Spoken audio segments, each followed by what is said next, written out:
اپنی خودی کو فنا کر کے اپنے محبوب کو پانے والوں میں اللہ کے ولی حضرت شاہ شمس تبریزی کا نام یاد رکھا جائے گا۔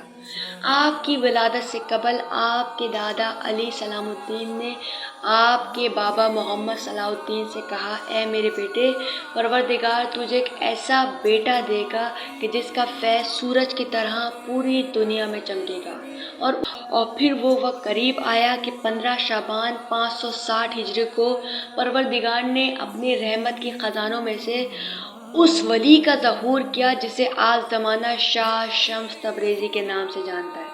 اور پھر آپ بچپن سے ہی تنہائی پسند تھے۔ جیسے جیسے آپ کے پاس علم آتا گیا آپ خود کو لوگوں سے دور کرتے گئے، اور یہ وجہ ہے کہ جب آپ 16 سال کی عمر کو پہنچے تو آپ قرآن سے لوگوں کی ہر بات کا جواب دیا کرتے تھے، کہ یہ وجہ ہے کہ آپ کی اس معرفت کو دیکھ کے آپ کے والد اپنے والد کی اس بات کو یاد کیا کرتے تھے کہ تیرے بیٹے شمس کا نور پوری دنیا میں چمکے گا۔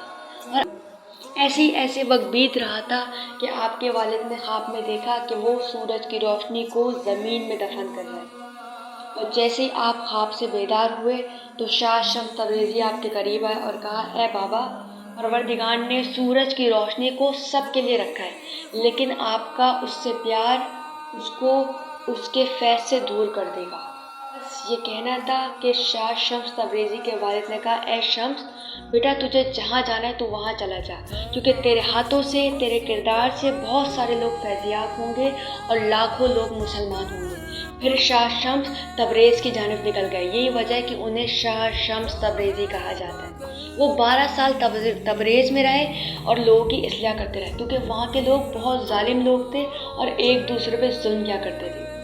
آپ کی ایک عادت تھی، آپ طرح طرح کے علاقوں میں جاتے تھے اور لوگوں کی اصلاح کرتے تھے، اور جب آپ دیکھتے تھے کہ لوگ درس اخلاق لوگوں نے سیکھ لیا تو آپ وہاں سے کوچ کر جایا کرتے تھے۔ یہی وجہ ہے کہ لوگ آپ کو طرح طرح کے نام سے جانتے ہیں۔ اور یوں ہی گھومتے گھومتے جب آپ کی عمر 60 سال کو پہنچی تو پھر آپ روم گئے۔ پھٹی ہوئی چپل، فقیری لباس اور بڑے بال۔ جب آپ روم میں پہنچے تو آپ نے ایک عالم دیکھا، وہ عالم جسے زمانہ جلال الدین رومی کے نام سے جانتا ہے۔ اور پھر آپ اس کے قریب گئے اور آپ نے کہا، اے خود کو عالم کہنے والے، یہ تو کیا کر رہا ہے؟ جس پر جلال الدین رومی نے اپنے چہرے کو اٹھایا تو دیکھا فقیری لباس، پھٹی ہوئی چپل اور بڑے بال۔ یہ دیکھ کر رومی نے کہا، اے بابا، تم یہاں سے جاؤ، میں اپنے شاگردوں کو پڑھا رہا ہوں اور یہ ساری باتیں تمہاری سمجھ سے باہر کی باتیں، جاؤ۔ کہنا تھا کہ شاہ شمس تبریزی نے وہ تمام کی تمام کتابیں اٹھا کے دریا میں ڈال دی، جسے دیکھ کر رومی کو جلال آ گیا، اور رومی نے کہا، اے بابا، تم نے کیا کیا؟ یہ میرے تم نے کیا کر دیا؟ تم نے غصب کر دیا۔ جس پر رومی کے شاگرد بھی شاہ شمس تبریزی کا مذاق اڑانے لگے، جس پر شاہ شمس تبریزی نے اپنے ہاتھوں کو دریا میں ڈالا اور وہ تمام کی تمام کتابیں نکالی کہ ان کتابوں سے مٹی جھاڑ رہی تھی، جس پر رومی نے دیکھ کے کہا، اے بابا، یہ کیا ہے؟ جس پر شاہ شمس تبریزی نے کہا کہ یہ وہ ہے جو تم نہیں جانتے۔ بس یہ کہہ کے شاہ شمس تبریزی آگے نکل گئے اور رومی اپنے شاگردوں کو چھوڑ کے شاہ شمس تبریزی کے پیچھے نکل گئے، اور رومی نے کہا، اے بابا، مجھے معاف کر دو اور تم مجھے اپنا شاگرد بناؤ اور جو علم تمہارے پاس ہے تم وہ مجھے سکھاؤ۔ جس پر شاہ شمس تبریزی نے رومی سے کہا، رومی، علم ڈھونڈنے سے نہیں ملتا، علم خود کو کھونے سے ملتا ہے، کیونکہ ایک قطرہ اپنے آپ میں کچھ نہیں ہوتا، لیکن جب وہ سمندر میں مل جاتا ہے تو وہ اس کا حصہ بن جاتا ہے۔ بس۔ اور پھر رومی خود کہتے ہیں کہ شاہ شمس تبریزی کی مثال بالکل اسی طرح ہے کہ جب ہم ان کے پاس بیٹھتے ہیں تو ہمیں ایسا محسوس ہوتا ہے کہ ہمیں تو کچھ نہیں آتا جو انہیں آتا ہے۔ اور رومی خود یہ کہتے ہیں کہ مجھ جلال الدین کو یقین اور معرفت جس کی وجہ سے ملی تو وہ شاہ شمس تبریزی۔ اور پھر وہ وہاں سے ملتان کی جانب نکل گئے۔ ان کے ساتھ ان کا بیٹا تھا نصیر الدین اور وہ شہزادہ جس کی بس۔ پھر جب وہ ملتان میں اپنے مبارک قدم لے کے پہنچے تو ان کے پیروں میں نہ ان کے جسم میں خال تھی۔ یہی تو وجہ ہے کہ تمام کے تمام لوگ ان کو دیکھ کر ان سے نفرت کیا کرتے تھے اور ان کی طرف لوگ دیکھنا بھی پسند نہیں کیا کرتے تھے، لیکن شاہ شمس تبریزی ہمیشہ اللہ کی عبادت میں مشغول رہا کرتے تھے۔ اور جو ان کے ساتھ شہزادہ آیا تھا اسے بہت بھوک لگی تو کسی نے اللہ کے نام پہ صدقے کا گوشت اسے دے دیا تھا۔ پھر اس نے جگہ جگہ چاہا، ڈھونڈا کہ کوئی اس کے اس گوشت کو پکا کے دے دے، لیکن کسی نے اس کے گوشت کو پکا کے نہیں دیا، اور یہاں تک کہ بہت سے لوگوں نے اس کو اتنا مارا کہ وہ شاہ شمس تبریزی کے پاس روتا ہوا آیا اور اس نے کہا کہ اے اللہ کے ولی یہاں سے چلے، یہاں پہ تمام کے تمام لوگ ظالم لوگ ہیں، یہاں کسی میں انسانیت نہیں ہے، آپ یہاں سے کہیں دور چلیں۔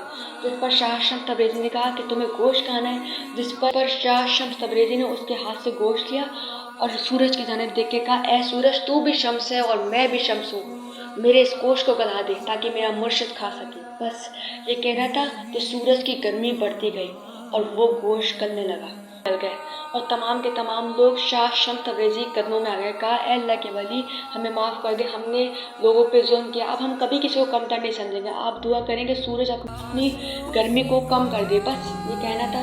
تو پھر شاہ شمس تبریزی نے کہا کہ جب تم سے دنیا کی گرمی برداشت نہیں ہو رہی، سوچو روز محشر کی گرمی تم سے کیسے برداشت ہوگی۔